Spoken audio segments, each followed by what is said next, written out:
ರಾಣೆಬೆನ್ನೂರು ನಗರದ ಹೊರವಲಯದಲ್ಲಿ ಸಹಾಯಕ ಪ್ರಾದೇಶಿಕ ಸಾರಿಗೆ ಅಧಿಕಾರಿಗಳ ನೂತನ ಕಚೇರಿ ಹಾಗೂ ಚಾಲನಾ ಪಥವನ್ನು ಸಾರಿಗೆ ಸಚಿವ ರಾಮಲಿಂಗಾರೆಡ್ಡಿ ಲೋಕಾರ್ಪಣೆ ಮಾಡಿದರು. ಅಪಘಾತ ತಡೆಗೆ ಪರಿಪೂರ್ಣ ಚಾಲಕರು ಮುಖ್ಯ ಅಂತ ಸಚಿವರು ತಿಳಿಸಿದರು. ಇನ್ನು ಡಿಜಿಟಲ್ ಪರೀಕ್ಷೆ ಮೂಲಕ ಅರ್ಹ ಚಾಲಕರಿಗೆ ಮಾತ್ರ ಪರವಾನಗಿಯನ್ನ ನೀಡಲಾಗುವುದು ಎಂದರು. ಇದೇ ವೇಳೆ ನಗರದ ಬಹುದಿನಗಳ ಬೇಡಿಕೆಯಾದ ಹೈಟೆಕ್ ಬಸ್ ನಿಲ್ದಾಣ ನಿರ್ಮಾಣಕ್ಕೂ ಸಹ ಶೀಘ್ರ ಭರವಸೆಯನ್ನ ನೀಡಿದರು. ಕಾರ್ಯಕ್ರಮದಲ್ಲಿ ಶಾಸಕ ಪ್ರಕಾಶ್ ಕೋಳಿವಾಡ್ ಸೇರಿದಂತೆ ಇತರ ಅಧಿಕಾರಿಗಳು ಭಾಗಿಯಾಗಿದ್ದರು. Bureau report, news pulse, Ranebennur. ಹೊಸ ಒಂದು ನಮ್ಮ ಆರ್ ಟಿ ಒ ಕಚೇರಿ ಬಂದು ಭಾಳ ವರ್ಷ ಆಯಿತು. ಹಿಂದೆ ಕೋಳಿವಾಡ್ ಅವರೇ ಅದನ್ನು ಪ್ರಾರಂಭ ಮಾಡಿಸಿದ್ರು. ಈಗ ಅದಕ್ಕೆ ಒಂದು ಹೊಸ ಕಟ್ಟಡ ಕೂಡ ಇವತ್ತು ಬಂದಿದೆ. ಜೊತೆಗೆ ಡ್ರೈವಿಂಗ್ ಟೆಸ್ಟಿಂಗ್ ಟ್ರ್ಯಾಕು ನೀವೆಲ್ಲ ಹಾವೇರಿಗೆ ಹೋಗಬೇಕಾಗಿತ್ತು. ಅದರ ಬದಲು ರಾಣಿಬೆನ್ನೂರಲ್ಲೇ ಇನ್ಮೇಲೆ ಡ್ರೈವಿಂಗ್ ಸಂಬಂಧಪಟ್ಟಾಗೆ ಇಲ್ಲೇ ಟೆಸ್ಟ್ ಆಗುತ್ತೆ. ಮತ್ತು ಈ ಥರದ್ದು ನಮ್ಮ ರಾಜ್ಯದಲ್ಲಿ ಒಟ್ಟು 45 ಮಾಡ್ತಾಯಿದ್ದೀವಿ. ಅದರಲ್ಲಿ 8 ಕಾರ್ಯಪ್ರವೃತ್ತ ಆಗಿದೆ. ಮೊನ್ನೆ KGF ಒಂದಾಯಿತು, ಅದಾದಮೇಲೆ ಇದು 8, 9 ಈಗ ಕಾರ್ಯಪ್ರವೃತ್ತ ಆಗುತ್ತೆ. 9 ಅಂದರೆ ಇನ್ನೆಷ್ಟಾಯಿತು, ಇನ್ನು 36 ಅಲ್ವಾ? ಒಟ್ಟು 45ರಲ್ಲಿ 9, ಇನ್ನು 36 ಬಹುತೇಕ ಎಲ್ಲ ಮುಗಿಯೋ ಹಂತದಲ್ಲಿದೆ. ಅದಕ್ಕೆ ನಾನು ಎಲ್ಲ 36 ಕಡೆ ಹೋಗೋಕ್ಕಾಗೋದಿಲ್ಲ. ಅದಕ್ಕೆ ನಾನೇನು ಹೇಳಿದ್ದೀನಿ, ನಮ್ಮ ಮಲ್ಲಿಕಾರ್ಜುನ, ನಮ್ಮ ಯೋಗೇಶ್ ಅವರು 36 ಟ್ರ್ಯಾಕ್ಸು ಇಡೀ ದೇಶದಲ್ಲಿ ಎಲ್ಲೂ ಇಲ್ಲ, 45 ಟ್ರ್ಯಾಕ್ಸು. ಅದನ್ನು ವಿಧಾನಸೌಧದಲ್ಲಿ ಎಲ್ಲ ಸ್ವಲ್ಪ 1 ತಿಂಗಳು 2 ತಿಂಗಳಲ್ಲಿ ಸಣ್ಣ ಪುಟ್ಟ ಕೆಲಸಗಳೇನಿದೆಯೋ ಅದನ್ನೆಲ್ಲ ಮುಗಿಸ್ಕೊಂಡು ಒಂದೇ ಬಾರಿಗೆ ಮುಖ್ಯಮಂತ್ರಿಗಳ ಕೈಯಲ್ಲಿ ವಿಧಾನಸೌಧದಲ್ಲಿ ಉದ್ಘಾಟನೆ ಮಾಡಬೇಕು ಅಂತ ಮಾತಾಡ್ಕೊಂಡಿದ್ದೀವಿ.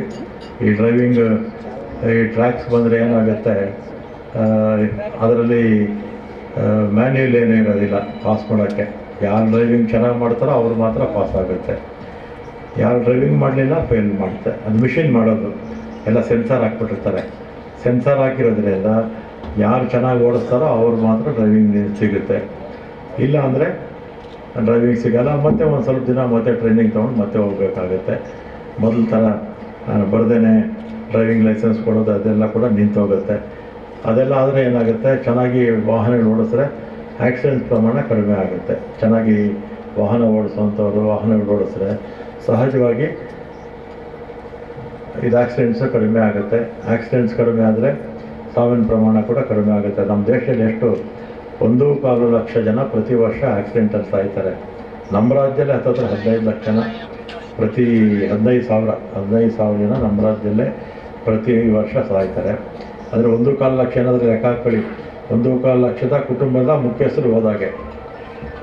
1.25 ಯಾರು ಸಂಪಾದನೆ ಮಾಡ್ತಾ ಇರ್ತಾರೆ ಮನೆಯಲ್ಲಿ ಬಹುತೇಕ ಅದರಲ್ಲಿ ಅವರೆಲ್ಲ ಕೂಡ ಆ ಇಡೀ ಕುಟುಂಬ ಅಂದರೆ 1.25 ಲಕ್ಷ ಕುಟುಂಬ ಮನೆ ಸಂಪಾದನೆ ಮಾಡುವಂಥ ವ್ಯಕ್ತಿಯನ್ನು ಅವರು ಸ್ವಂತ ಕಾರ್ ಇರಲಿ ಅಥವಾ ಬಾಡಿಗೆ ಓಡಿಸ್ತಾ ಇರಲಿ ಕಳ್ಕೊಂಡು ಅಷ್ಟು ಜೀವಿಗಳನ್ನು ಕಳ್ಕೊಳ್ಳುತ್ತೆ ಪ್ರತಿ ವರ್ಷ ನಮ್ಮ ದೇಶದಲ್ಲಿ. ಮತ್ತು ಅದಾದಮೇಲೆ ಜೊತೆಗೆ ಇಷ್ಟೇ ಅಲ್ಲ, ಕೈ ಕಾಲು ಕಳ್ಕೊಳ್ಳೋರು ಎಷ್ಟು ಜನ ಅಂಗವಿಕಲರಾಗ್ತಾರೆ, ಭಾಳ ಜನ ಅಂಗವಿಕಲರಾಗ್ತಾರೆ. ಅವರಲ್ಲೂ ಕೂಡ ಸಾಕಷ್ಟು ಆಮೇಲೆ ದುಡಿಯುವಂಥ ಶಕ್ತಿ ಕಳ್ಕೊಳ್ತಾರೆ. ಅದರಿಂದ ಆಕ್ಸಿಡೆಂಟ್ಸು ಕಡಿಮೆ ಆಗಬೇಕಾದ್ರೆ ಉತ್ತಮ ಡ್ರೈವರ್ಸು, ಅದು ಸ್ವಂತ ಆದರೂ ಓಡಲಿ ಬಾಡಿಗೆ ಆದರೂ ಓಡಿಸ್ತಾ ಇರಲಿ. ಆ ದಿಕ್ಕಲ್ಲಿ ನಾವು ಈ ಡ್ರೈವಿಂಗ್ ಟ್ರ್ಯಾಕ್ಸ್ನ ರಾಜ್ಯದ ಎಲ್ಲ ಭಾಗದಲ್ಲೂ ಕೂಡ ಮಾಡ್ತಾಯಿದ್ದೀವಿ ಅಂತೇಳಿ. ಆಮೇಲೆ 31 ಜಿಲ್ಲೆಯಲ್ಲೂ ಕೂಡ 31 ಆಟೋಮೆಟಿಕ್ ಟೆಸ್ಟಿಂಗ್ ಟ್ರ್ಯಾಕ್ಸು ಬರುತ್ತೆ.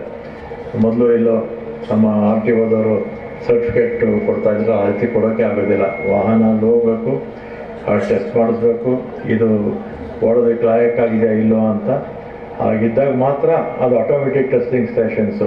ಅದರಲ್ಲೂ ಮ್ಯಾನ್ಯುಯಲ್ ಏನೂ ಇರೋದಿಲ್ಲ, ಎಲ್ಲ ಮಿಷನ್ಸೇ ಮಾಡುತ್ತೆ.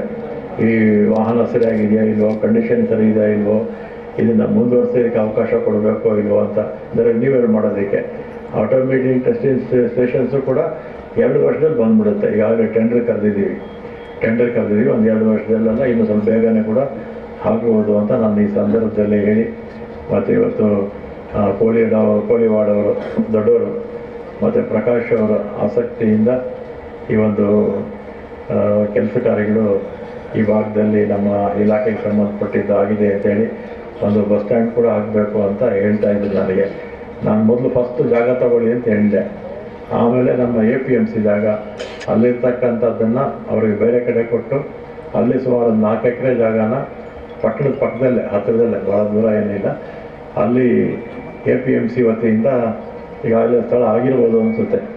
ಅದನ್ನು ತಗೊಂಡ್ಮೇಲೆ ನಾವು ಒಳ್ಳೆ ಹೈಟೆಕ್ ಬಸ್ ಸ್ಟ್ಯಾಂಡು ಕಟ್ಸ್ಕೊಡ್ತೀನಿ ಅಂತ ನಾನು ಈ ಸಂದರ್ಭದಲ್ಲಿ ಪ್ರಕಾಶ್ ಅವರಿಗೆ ಮತ್ತು ನಿಮಗೆ ಎಲ್ರಿಗೂ ಕೂಡ ಈ ಸಂದರ್ಭದಲ್ಲಿ ಹೇಳಿ, ಉಳಿದಾಗೆ ಬಸ್ಸಸ್ಸು ಇದು ವಾಯವ್ಯ ಕರ್ನಾಟಕಕ್ಕೆ ಈ ವರ್ಷ 700 ಬಸ್ ಬರುತ್ತೆ. ಎಲ್ಲೆಲ್ಲಿ ಬಸ್ಗಳಿಲ್ವೋ ಅದಕ್ಕೂ ಕೂಡ ಕೊಡ್ತೀನಿ ಅಂತ ನಾನು ಈ ಸಂದರ್ಭದಲ್ಲಿ ಹೇಳಿ, ಹಿಂದೆ 4 ಆಮೇಲಿಂದ ಬಸ್ಸುಗಳು ತೊಗೊಂಡಿರಲಿಲ್ಲ, ಮತ್ತು ಬಸ್ಸುಗಳು ಶಾರ್ಟೇಜ್ ಆಗಿತ್ತು. ನಾವೊಂದು 5800 ಇದುವರೆಗೂ ತೊಗೊಂಡಿದ್ದೀವಿ. ಮತ್ತೆ 2000 4 ಕಾರ್ಪೊರೇಷನ್ ಸೇರಿ ತೊಗೊಳ್ತಾ ಇದ್ದೀವಿ. ರಿಕ್ರೂಟ್ಮೆಂಟು ನಿಂತೋಗಿತ್ತು. ನಾನು ಹಿಂದೆ ಇದೇ ಇಲಾಖೆ ಮಂತ್ರಿ ಆಗಿದ್ದಾಗ 16ರಲ್ಲಿ ರಿಕ್ರೂಟ್ಮೆಂಟ್ ಆಗಿದ್ದು. ಅದಾದಮೇಲೆ ಮಾಡಿರಲಿಲ್ಲ. ಮತ್ತು ಈಗ 10,000 ಜನ ತೊಗೊಂಡಿದ್ದೀವಿ ರಿಕ್ರೂಟ್ಮೆಂಟು. ಈಗ ಬಸ್ಸಸ್ನ ಓಡಿಸೋದಕ್ಕೆ, ಸುಸ್ಥಿತಿಲಿ ಇಟ್ಕೊಳ್ಳೋದಕ್ಕೆ ನಮ್ಮಲ್ಲಿ ಸಿಬ್ಬಂದಿ ಸಾಕಷ್ಟು ಇದೆ ಅಂತ ನಾನು ಈ ಸಂದರ್ಭದಲ್ಲಿ ಹೇಳಿ, ಎಲೆಕ್ಟ್ರಿಕ್ ಬಸ್ಸು ಕೇಳ್ತಾ ಇದ್ದಾರೆ, ನೋಡೋಣ ಅದೇನಾಗಿದೆ. ಆಯ್ದ ನಾಯಿಗಳು ಮಾತ್ರ ಕೇಂದ್ರ ಸರ್ಕಾರ ಕೊಟ್ಟಿದೆ. ನಮ್ಮ ಸರ್ಕಾರದ ನಾವೇ ಬಸ್ ತೊಗೊಂಡಾಗ ನಿಮಗೆ ಕೊಡ್ಬೋದು ಅಲ್ವಾ? ಏನು ಹಾವೇರಿ ಅಲ್ವಾ?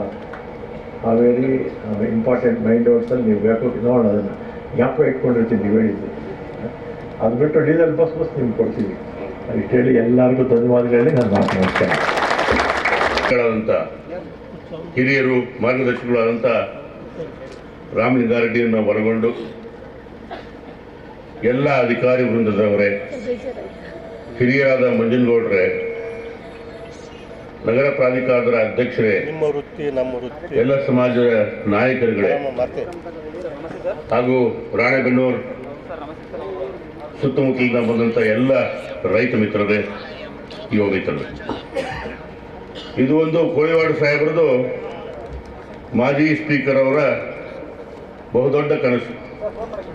ರಾಣೆಬೆನ್ನೂರು ನಗರದಲ್ಲಿ ಸುಸಜ್ಜಿತವಾದ ಒಂದು RTO ಆಫೀಸ್ ಬೇಕು, ಅಸಿಸ್ಟೆಂಟ್ ಕಮಿಷನರ್ ಆಫೀಸ್ ಬೇಕು ಅನ್ನೋದನ್ನ ಅವರು ಭಾಳ ದಿವಸದಿಂದ ಹೇಳ್ಕೊಂಡೇ ಬಂದಂಥವ್ರು.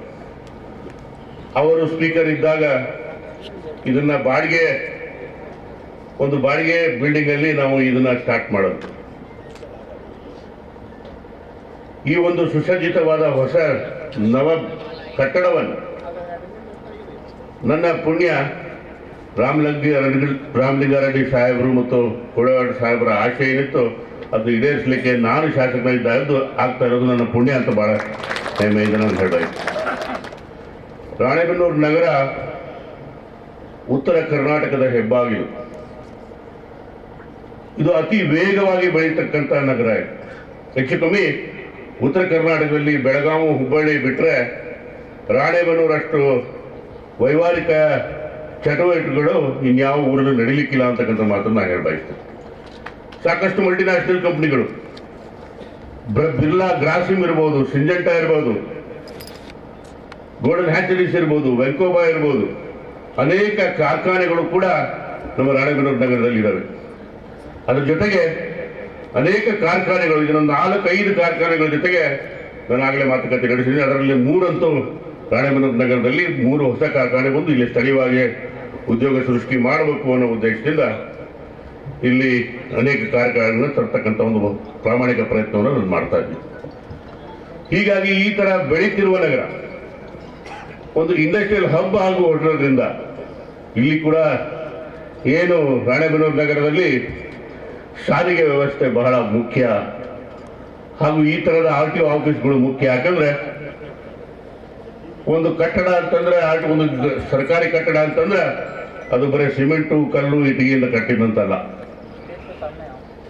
ಜನಸಾಮಾನ್ಯರ ಆಶೋತ್ತರಗಳಿಗೆ ಪ್ರಾಮಾಣಿಕವಾದ ಟ್ರಾನ್ಸ್ಪರೆಂಟ್ ಆದ ಒಂದು ಆಡಳಿತವನ್ನು ಕೊಡಲಿಕ್ಕೆ ಇದು ನಾಂದಿ ಆಗಲಿ ಅಂತಕ್ಕಂಥ ಮಾತನ್ನು ಹೇಳ್ತಾ, ಇನ್ನು ರಾಮರೆಡ್ಡಿ ಸಾಹೇಬರು ರಾಣೆಬೆನ್ನೂರಿಗೆ ಬಂದಿದ್ದಾರೆ. ಅವ್ರಿಗೆ ನಾವೇನು ಮನವಿ ಕೊಡದೆ ಕಳಿಸಿದ್ರೆ ತಪ್ಪಾಗುತ್ತೆ. ಇಷ್ಟು ಬೆಳೀತಾ ಇರೋ ನಗರದಲ್ಲಿ 50 ವರ್ಷಗಳಿಂದ ಅದೇ ಬಸ್ ಸ್ಟ್ಯಾಂಡು, ಚಿಕ್ಕ ಬಸ್ ಸ್ಟ್ಯಾಂಡ್, ಜನದಟ್ಟಣೆ ಟ್ರಾಫಿಕ್ ಜಾಮ್ಗಳನ್ನ ಒಳಗೊಂಡಂತ ಈ ನಗರಕ್ಕೆ ಇಷ್ಟು ದೊಡ್ಡ ಬೆಳೆದ್ರೂ ಕೂಡ 50 ವರ್ಷದಿಂದ ಒಂದು ಚಿಕ್ಕ ಬಸ್ ಸ್ಟ್ಯಾಂಡ್ ನಮ್ಮೂರಲ್ಲಿರೋದ್ರಿಂದ ತಮ್ಮ ಆಶೀರ್ವಾದದಿಂದ ಸರ್ಕಾರದ ಇಚ್ಛಾಶಕ್ತಿಯಿಂದ ರಾಣೆಬೆನ್ನೂರು ನಗರದಲ್ಲಿ ಒಂದು ಹೈಟೆಕ್ ಬಸ್ ಸ್ಟ್ಯಾಂಡ್ ಅನ್ನ ನಿರ್ಮಿಸಲಿಕ್ಕೆ ರಾಮಲಿಂಗಾರೆಡ್ಡಿ ಸಾಹೇಬರು ನಾಂದಿ ಹಾಡಬೇಕು ಅಂತಕ್ಕಂಥ ಬಹಳ ವಿನಮ್ರತವಾಗಿ ಅವ್ರನ್ನ ಬೇಡ್ಕೊಂಡ್ರು. ಇಷ್ಟೊಂದು ಫ್ಯಾಕ್ಟರಿಗಳು ಇಲ್ಲಿ ಬರ್ತಾ ಇದಾವಂತಂದ್ರೆ bus stand hitech bus stand ಇದ್ರೆ ಮಾತ್ರ ಅಲ್ಲಿ ಕೆಲಸ ಮಾಡ್ತಕ್ಕಂಥ ಕಾರ್ಮಿಕರಿಗೆ ಅಧಿಕಾರಿಗಳಿಗೆ ಅನುಕೂಲ ಆಗಲಿಕ್ಕೆ ತಾವು ಅನುವು ಮಾಡಿಕೊಡಬೇಕು ಅಂತಕ್ಕಂಥ ಮನವಿಯನ್ನ ಮಾಡಿಕೊಂಡು ನಾನು ಹೆಚ್ಚು ಮಾತಾಡಕ್ಕೆ ಹೋಗೋದಿಲ್ಲ. ಇಲ್ಲಿ ಅನೇಕ ಜನ ರಾಮಲಿಂಗಾರೆಡ್ಡಿ ಸಾಹೇಬರ ಮಾತುಗಳನ್ನು ಕೇಳಕ್ಕೆ ಬಂದಿದ್ವಿ. ನನಗೆ ಯಾಕೆ ಮಾತಾಡಿದೆ ಅಂದ್ರೆ ನಮ್ಮ ರಾಣೆಬೆನ್ನೂರಿಗೆ ಒಂದು ಹೈಟೆಕ್ ಬಸ್ ಸ್ಟ್ಯಾಂಡ್ ಮಾಡಿಕೊಡಿ ಸರ್ ಅಂತ ಕೇಳೋದಕ್ಕಷ್ಟೇ ನಾನು ಬಂದಿದ್ದೀನಿ. ದಯಮಾಡಿ ಎಲ್ಲರ ಆಸೆಯನ್ನ ರಾಣೆಬೆನ್ನೂರು ತಾಲೂಕಿನ ಪ್ರತಿಯೊಬ್ಬ ಪ್ರಜೆಯ ಆಸೆಯನ್ನ ನೀವು ಈಡೇರಿಸ್ತೀರ ಅನ್ನೋ ನಂಬಿಕೆ ನನಗೆ ಇದೆ ಅಂತಕ್ಕಂಥ ಮಾತನ್ನು ಹೇಳಿ ನನ್ನ ಮಾತಿಗೆ ವಿರಾಮ ಕೊಡ್ತೀನಿ. ಜೈ ಹಿಂದ್, ಜೈ ಕರ್ನಾಟಕ.